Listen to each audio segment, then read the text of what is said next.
Hello YouTube!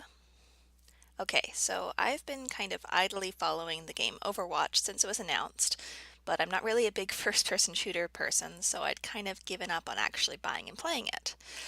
But then in 2017 they released Moira, whose aesthetic I am completely all over. And so then when the game went on sale in December, I finally caved and bought it, and now that's basically my life.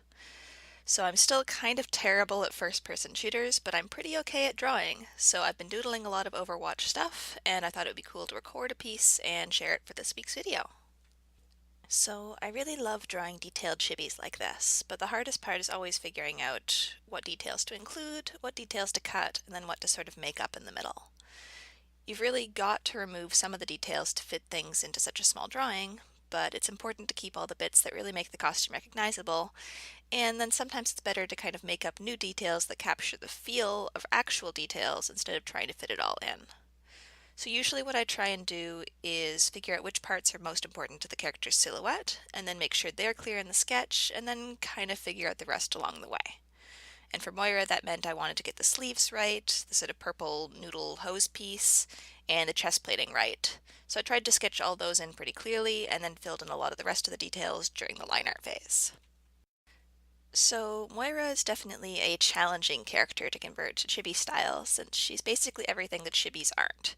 She's very tall, she's very lanky, she's very pointy, and she's got a lot of detail in her body and her hands, and not so much in her face, except for a mask piece that conforms to a very sharp, very non-squishy facial anatomy.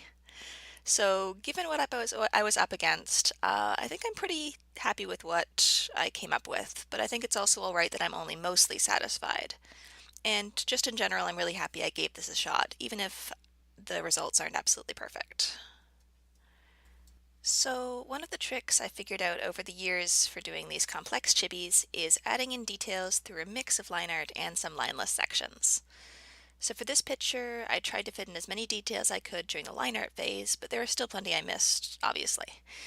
So then, when I was coloring, I looked back at the reference I had and I tried to find places where the color balance didn't quite seem right in my picture, like the area in the middle of her chest piece and a lack of any red pieces lower down on the figure.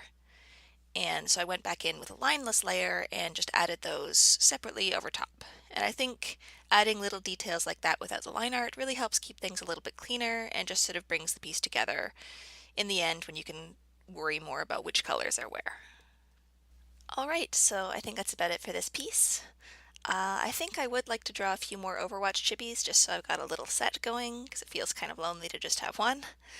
I'm probably going to focus a lot on characters that I use in the game, which right now is just Moira and Orisa. But if you've got someone you'd really like to see, then please let me know in the comments down below so I can take a look at that. As always, thank you so much for watching, and I really hope I will see you in the next video.